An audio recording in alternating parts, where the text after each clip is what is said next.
Irmãos, graça, paz. Vamos abrir a palavra de Deus em Atos dos Apóstolos, capítulo 9. Atos, capítulo 9. Amém?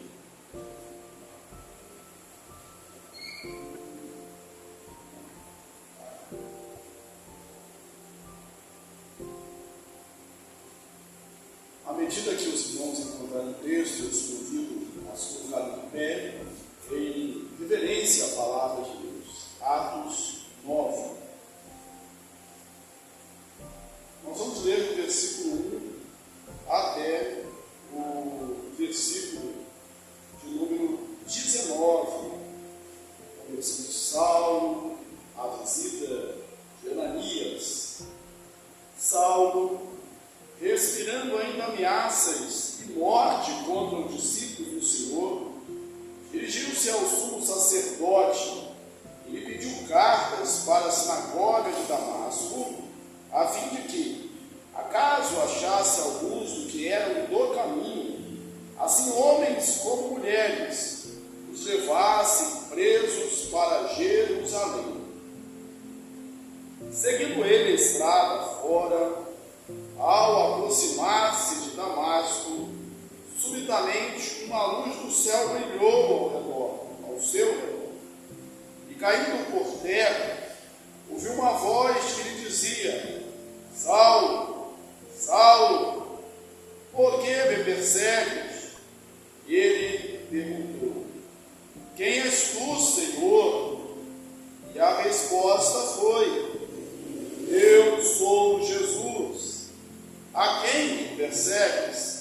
Mas levanta-te e entra na cidade, onde te dirão o que convém fazer. Seus companheiros de viagem pararam emudecidos, ouvindo a voz, não vendo, contudo, ninguém. Então se levantou Saulo da terra, e abrindo os olhos, nada podia ver. E guiando-o pela mão, levaram-o para Damasco. Esteve 3 dias sem ver, durante os quais nada comeu, nem bebeu. Ora, havia em Damasco um discípulo chamado Ananias. Disse-lhe o Senhor numa visão: Ananias. Ao que respondeu: Eis-me aqui, Senhor. Então o Senhor lhe ordenou: Dispõe-te e vai para a rua que se chama Direita, e na casa de Judas procura por Saulo, apelidado de Tarso, pois ele está orando. E viu entrar um homem chamado Ananias, pôr-lhe as mãos para recuperar-se a vista. Ananias, porém, respondeu: Senhor, de muito tenho ouvido a respeito desse homem, quantos males tem feito aos teus santos em Jerusalém, e para aqui trouxe a autorização dos principais sacerdotes para prender a todos que invocam o teu nome. Mas o Senhor lhe disse: Vai, porque este é para mim um instrumento escolhido para levar o meu nome perante os gentios e reis, bem como perante os filhos de Israel. Pois eu lhe mostrarei quanto importa sofrer pelo meu nome. Então Ananias foi, e entrando na casa, impôs sobre ele as mãos, dizendo: Saulo, irmão, o Senhor me enviou, a saber, o próprio Jesus que te apareceu no caminho por onde vinhas, para que recuperes a vista e fiques cheio do Espírito Santo. Imediatamente lhe caíram nos olhos como que umas escamas, e tornou a ver. A seguir, levantou-se e foi batizado. E depois de ter se alimentado, sentiu-se fortalecido. Então permaneceu em Damasco alguns dias com os discípulos. Hein? Sentar os irmãos até aqui o versículo 19.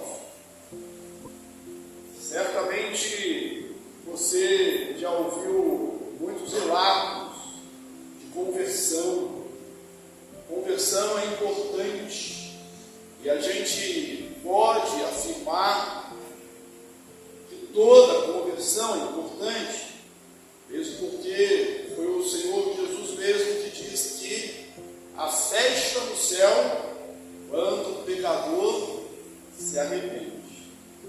Mas, guardadas as devidas proporções, podemos também afirmar que essa tenha sido a conversão mais importante da história, pelos efeitos, pelo momento, pelo que produziu.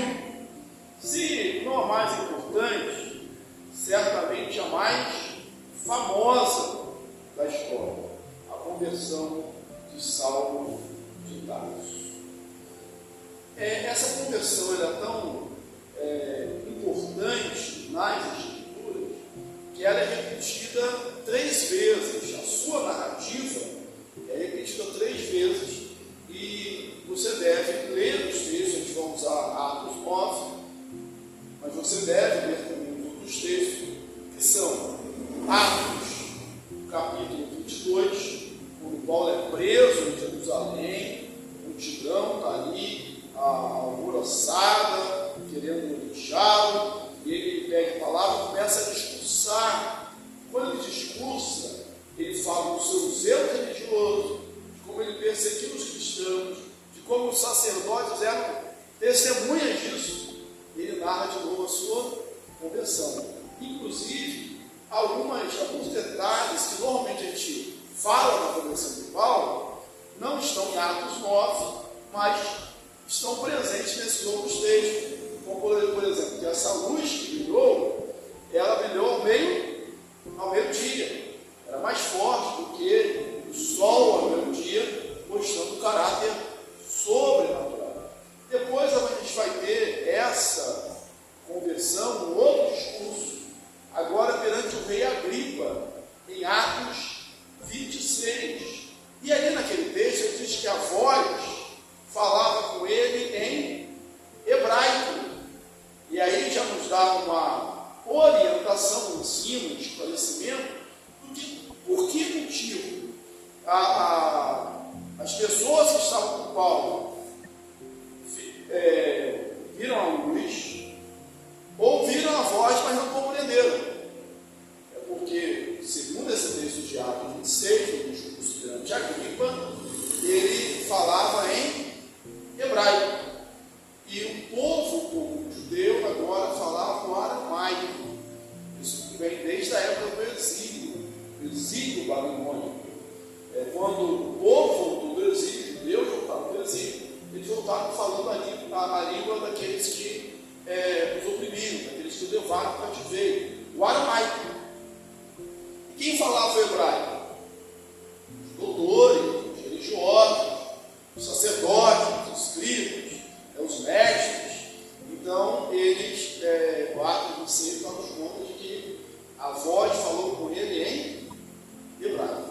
Talvez por isso os outros não entenderam. Outro texto, a conversão aparece nesses 3 textos. Guardaram aí? Posso contar? Atos 9, fácil, né? A gente está lendo. Atos 22, o discurso perante a multidão enfurecida por Deus. E Atos 26, o discurso dele, a defesa perante o rei Agripa. Um outro texto importante para a gente entender essa narrativa aqui de Atos 9, que aconteceu, especialmente o cronograma, é Gálatas capítulo 1. A partir do versículo 8, 16, não lembro bem, mas quando ele fala mais uma vez da sua conversão, e diz que ele foi para a Arábia, e ficou lá 3 anos. Isso não nos dá, o texto não nos mostra. Então, o que parece, ele se converteu, pregou imediatamente ali em Damasco. Depois ele foi para a Arábia para ficar um momento, né, de estudo, de reflexão, de preparação de missões, voltou para ali, pregou, teve que fugir depois daquele sexto, e depois só que ele vai para Jerusalém. já disse aqui algumas vezes que nós cristãos, nós não buscamos o martírio. Então, de vez em quando, Paulo, uma vez ele fugiu com um sexto, outra vez os irmãos descobriram que queriam matá-lo e mandaram para outro lugar, então, para outro destino. Então, a gente não pode dizer, pode matar. Assim, a gente não vê isso no Cristo. Todos nós estamos dispostos a entregarmos a nossa vida por Jesus, mas não temos aquela vontade de autodestruição, mesmo porque isso não é natural. Nós temos aquele sentido de autopreservação, ao contrário, somos templos do Espírito Santo.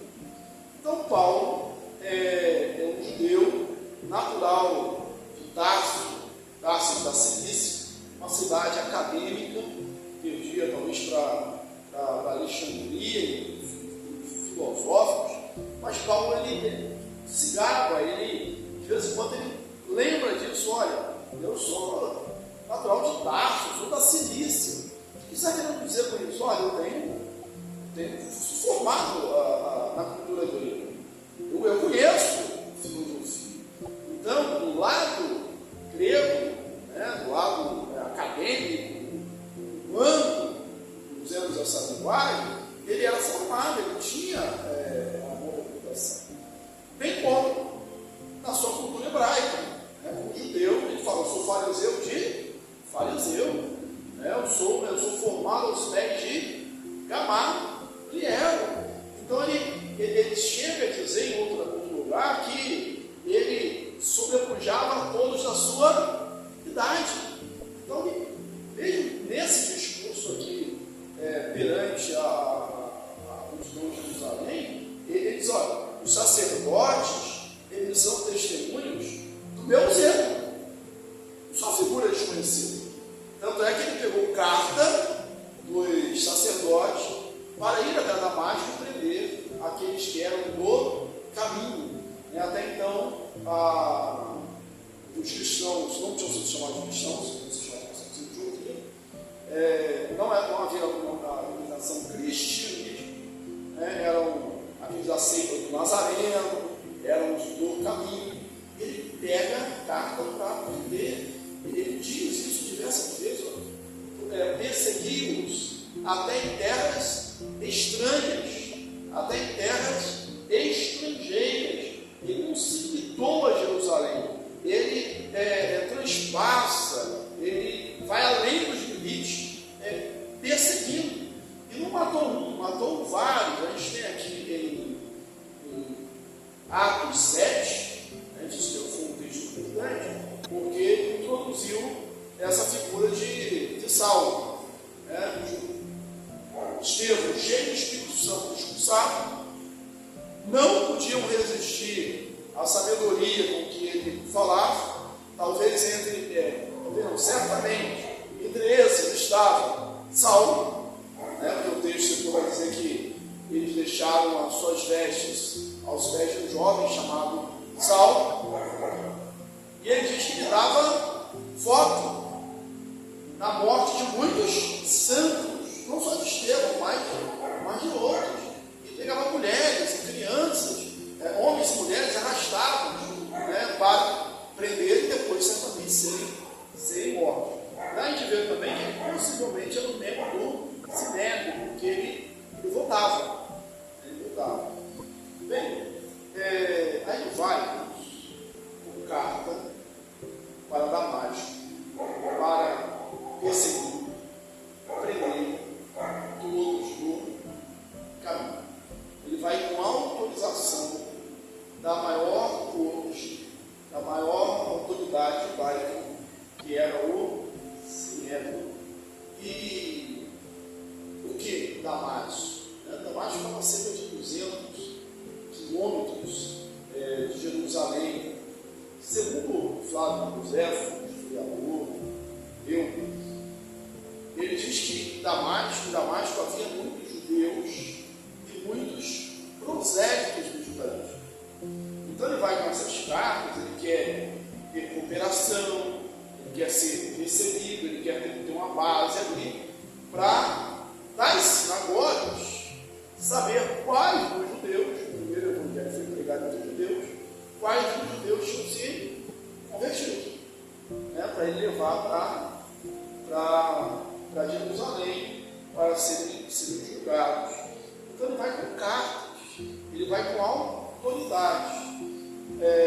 Fica aquela questão de caiu, aí alguns dizem caiu do cavalo, do camelo, de uma montadura qualquer. Se a gente for pensar assim, olha, haja vista à distância, 200 quilômetros, é possível, espera-se que a viagem tenha sido feita a cavalo, ou uma outra montaria. Mas o texto não diz isso, não diz que está uma montaria. Se foi a pé, demorou mais ainda. Certamente Paulo teve tempo para refletir. Agora, o texto diz que ele caiu do cavalo. Ele caiu em terra.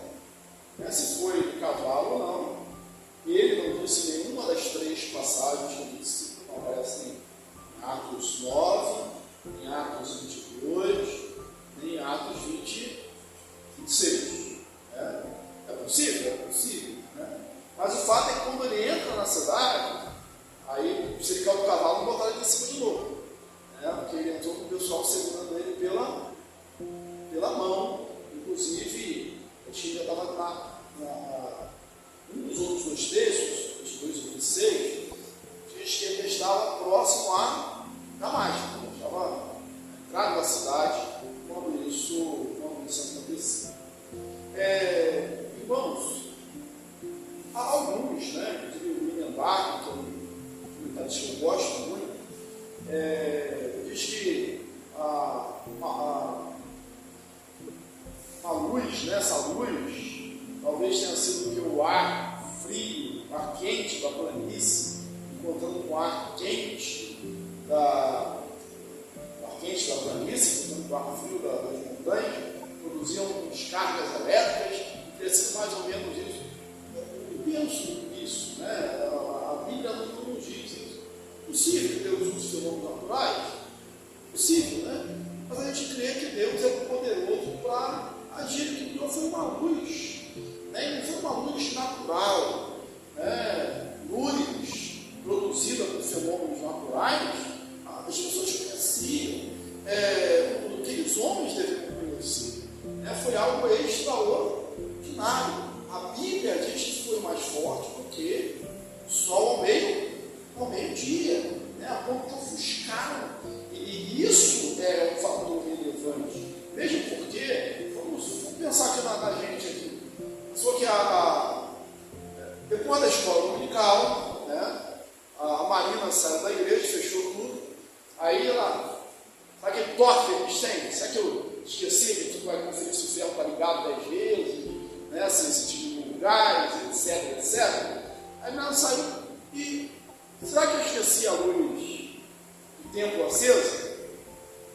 Na escola dominical, precisa sair da escola dominical e pensar nisso, ela vai olhar ali, não vai adiantar, vai ter que entrar na igreja para ver se a luz está acesa.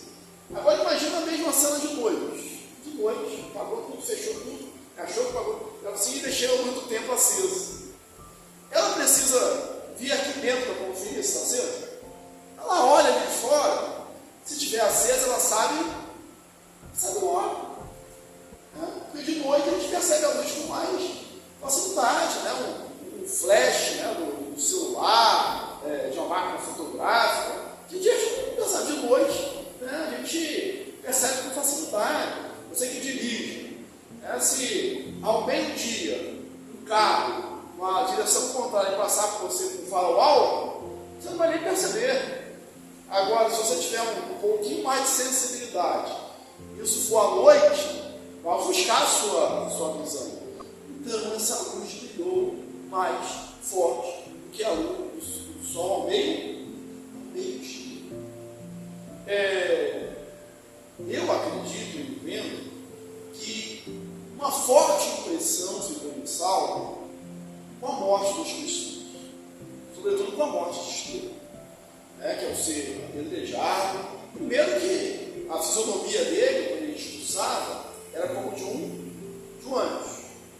Né? E ele, quando ele diz que ele viu o céu aberto, com Jesus assentado à destra do Pai, ele olha, ele ora pelos seus algozes, daqueles que o apedrejam, e diz o quê? Ele diz que, Pai, perdoa-nos, perdoa-nos. Ele pede perdão, ele não morre esbravejando, maldizendo os seus inimigos, ele pede perdão. Certamente se incomodava com Paulo. Isso mexia com Paulo. E às vezes, quando alguém tem alguma dúvida, algum probleminha, assim, de está certo ou não está certo, às vezes na teimosia a gente investe mais, a gente fica mais bravo ainda, para tentar fazer. E aí alguns chegam a dizer que Paulo estava numa crise. O texto também não diz que Paulo estava numa crise. Paulo não momento algum diz isso. Pelo contrário, ele diz que ele julgava prestar culto a Deus. Ele achava que ele estava fazendo o certo. Ele agia cheio de convicções. Ele não era, pela narrativa bíblica, um homem cheio de dúvida. Ainda que nós possamos acreditar que Estevão, a morte de Estevão, a palavra de perdão de Estevão, tenha impressionado ele. Tanto é que toda a coisa, ele estava lá quando mataram o Estevão, isso deve ter perseguido.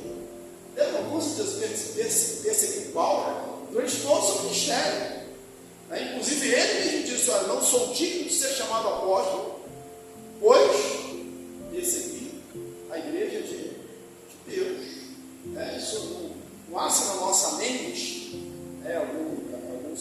Alguns querem acreditar uma tecla que você aperta ali delete, ou formatar, reiniciar, e você apaga a sua memória e nunca não lembra mais quando você fez errado. Não, você sente que você foi perdoado. Nenhuma condenação há para o de Cristo Jesus. Quem está em Cristo Jesus é nova criatura. As coisas antigas passaram, tudo se fez novo. A gente lembra. E a gente se entristece pelo que a gente fez de errado. Paulo lembrava que ele tinha matado com os irmãos, inclusive tinha dado seu voto ali para a morte de Estevão. Bem, a luz brilhou. Olha esse detalhe. Repentinamente, de forma súbita. Não foi algo esperado, não estava no cronograma de Paulo, não estava na sua agenda, assim, não foi um processo. Ele caiu, e ele levantou ali como um homem diferente, um homem transformado. Aí a gente vem para uma aplicação. Uma primeira aplicação desse livro.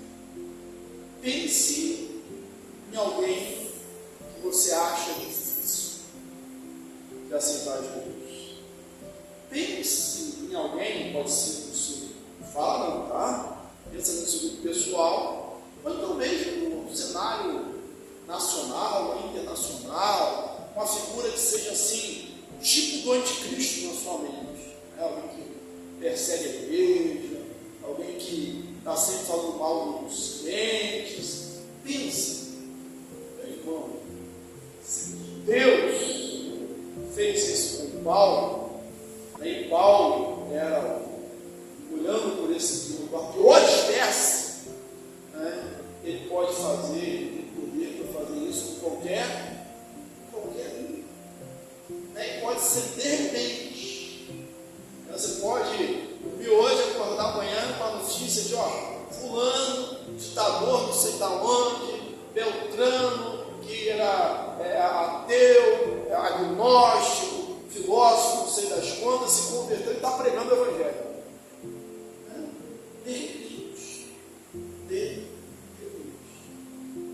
De repente, subitamente, Deus pode fazer essa obra. Um filho está afastado do evangelho, um marido, uma esposa que há muito tempo você ora e talvez tenha até perdido a esperança.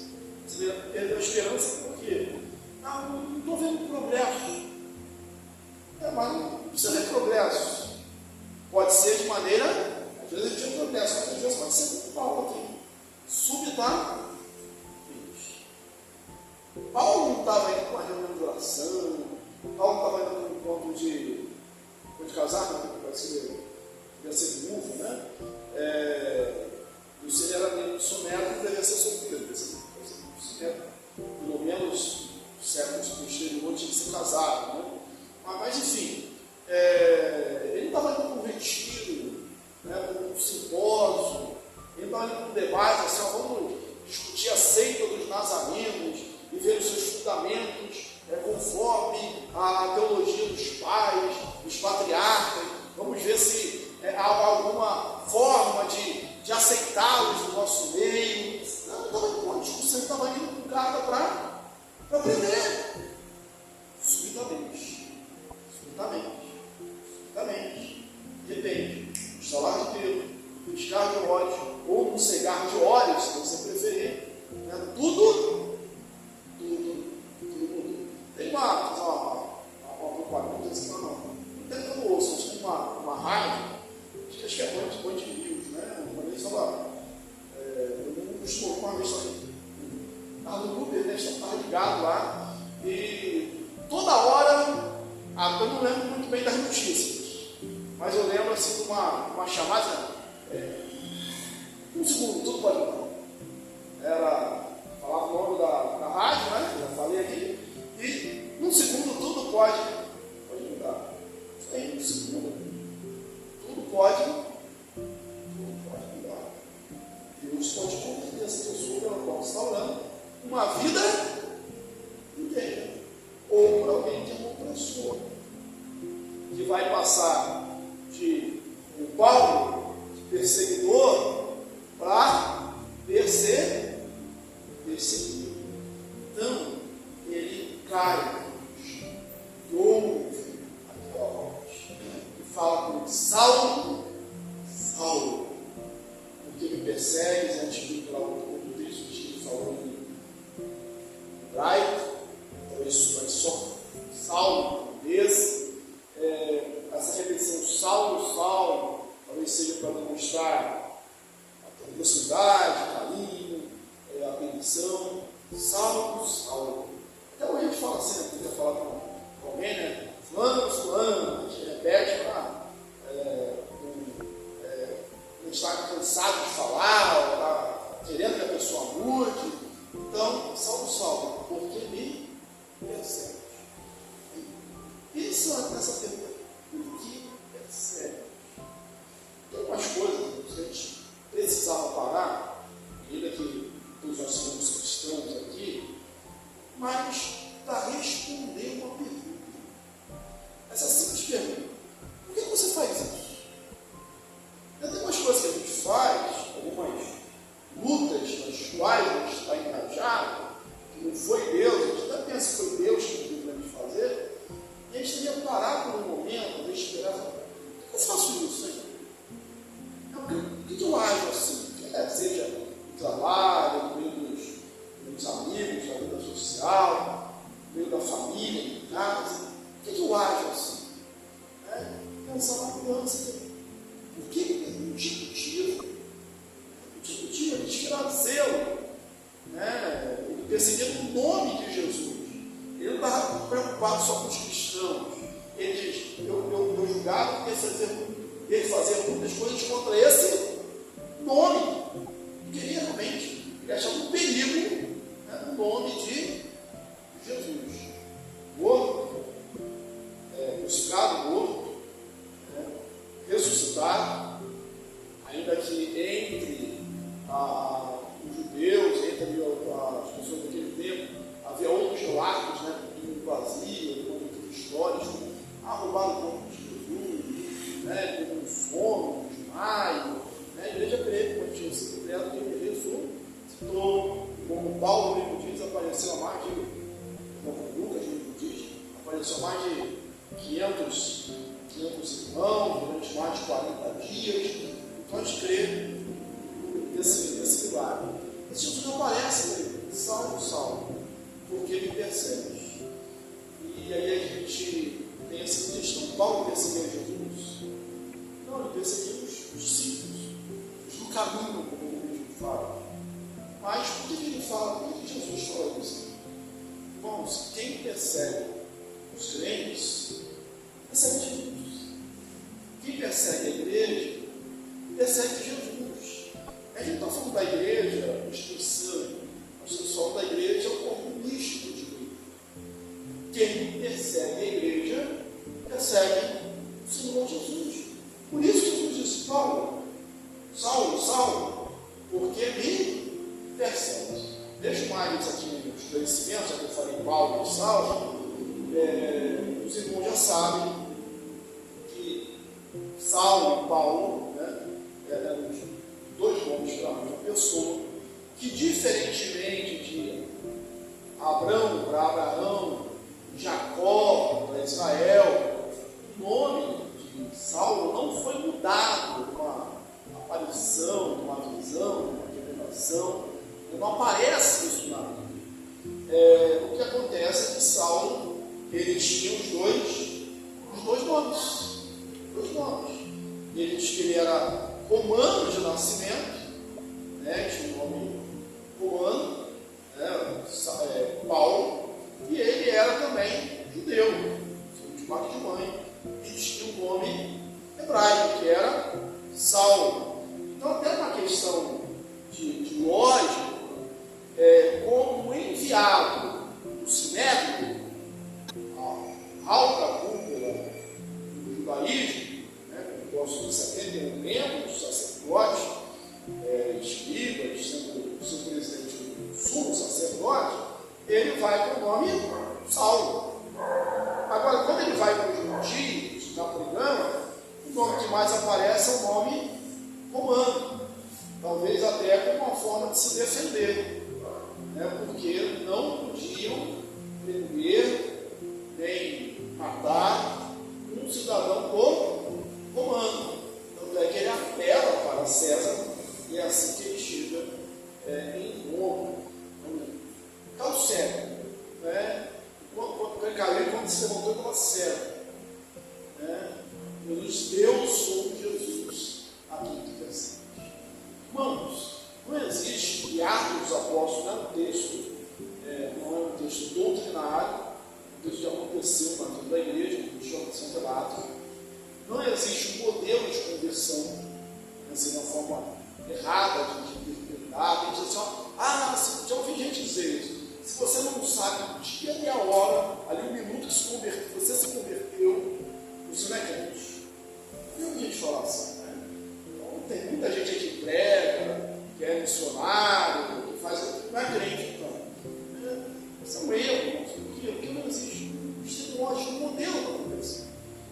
Nem todo mundo cai no chão e levanta cego durante sua conversão. Essa foi a experiência de Saulo.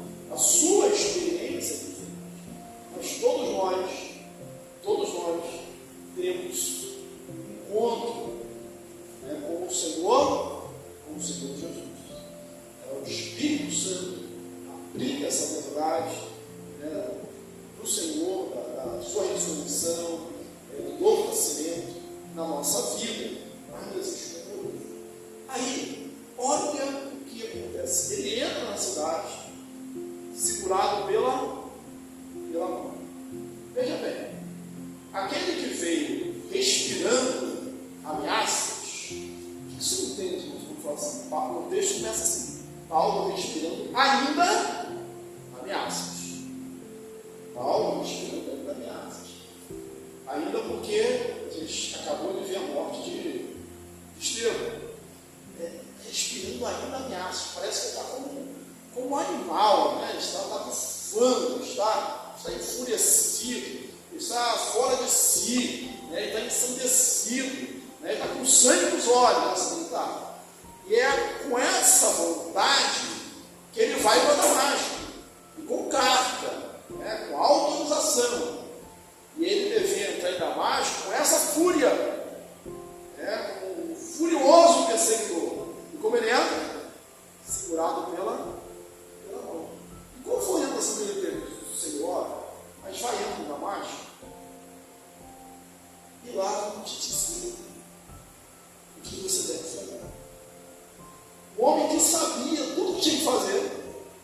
né, que tinha sua agenda ali certinha, né, cheio de autoridade, agora ele ouve de Jesus e diz: olha, calma, lá vou te dizer o que você deve fazer. Como um símbolo, um modelo, isso deveria ser a marca de todo cristão.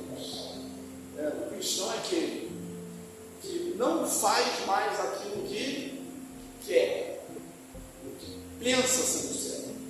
É aquele que agora faz aquilo que o Senhor diz para nós fazer. Aí ele está certo. Ficou certo durante 3 dias. Ele está orando. É uma marca da conversão, né? Uma das marcas da igreja, os meios de graça que nós temos, é a oração. É uma vida de se alimentar. Ele está orando. Talvez se ele pudesse ler, ele estivesse lendo, né? Mas não podia ler, ele estava orando, estava pedindo a Deus, misericórdia, Deus, Senhor, manda aí o que tem que fazer. E aí Deus vai da casa de Simão, Deus, com a direita, né, do beijo, ele vai e Deus fala com Ananias. Aqui nós temos uma aparição. Jesus, ele apareceu. Ananias, ele tem uma visão. A diferença de visão, só que ele está tendo ver, né? Aparição é coisa real, materializada. Bem, tem uma visão de Jesus. E Ananias é um piedoso. E Ananias diz: Deus fala para Ananias, vai lá e tal, vai levar para o Saulo, você põe a mão nele, ele vai ficar curado, porque Ananias, isso aí já até aconteceu, Deus, só você que não sabe, porque ele já viu que está orando, ele já viu um homem chamado Ananias entrar e curar a vista dele. É assim que Deus fala para Ananias. O que Ananias diz? Senhor, eu tenho ouvido, né, os males que esse homem fez aos teus santos. O povo de Deus é chamado de santos. Paulo, as suas cartas, santos. Eu já ouvi que esses são os santos. E eu sei que para cá ele veio com carta para perseguir e matar também. E aí é como que esse senhor manda eu lá, assim. Eu vou lá na toca do lobo, né, no covil do salteador, eu vou lá, vai, porque esse homem é um instrumento para mim. Para os judeus, para os gentios, para os reis, para o meu povo de Israel. Ele é um instrumento escolhido. Quem diria, antes de Damasco, Saulo era um instrumento escolhido. Será que a igreja, que chorou a morte de Estevão, olhava para aquele como sendo um instrumento escolhido? Será que a família daqueles que tiveram gente arrancada da sua casa, levada para a prisão, martirizados, humilhados, olhavam para esse homem e diziam: esse é o instrumento escolhido? A fama de Paulo às vezes acontece com a gente, às vezes a nossa fama, boa ou má, pior, às vezes verdadeira ou não, ela chega antes da gente, né? Então a fama de Paulo tinha gente chegado lá. E aí, Ananias vai. E, irmãos, se a oração de Estevão, Pai perdoa-nos, marca certamente a vida de Paulo, Ananias também não muito marca. Porque, embora ele tenha conversado, discutido com Deus, antes de ir, quando ele chega, ele não faz uma reprimenda, ele não dá nenhum sermão, ele não briga, ele não faz um teatro, ele simplesmente diz o seguinte: olha, Saulo, não, essa é a revisão. Saulo deve ter sido bom, até antes mesmo de recuperar a visão, para Saulo ouvir isso. Ouviu para cá para matar, para perseguir, para prender, para arrestar. E não estou vendo, mas a voz que eu ouço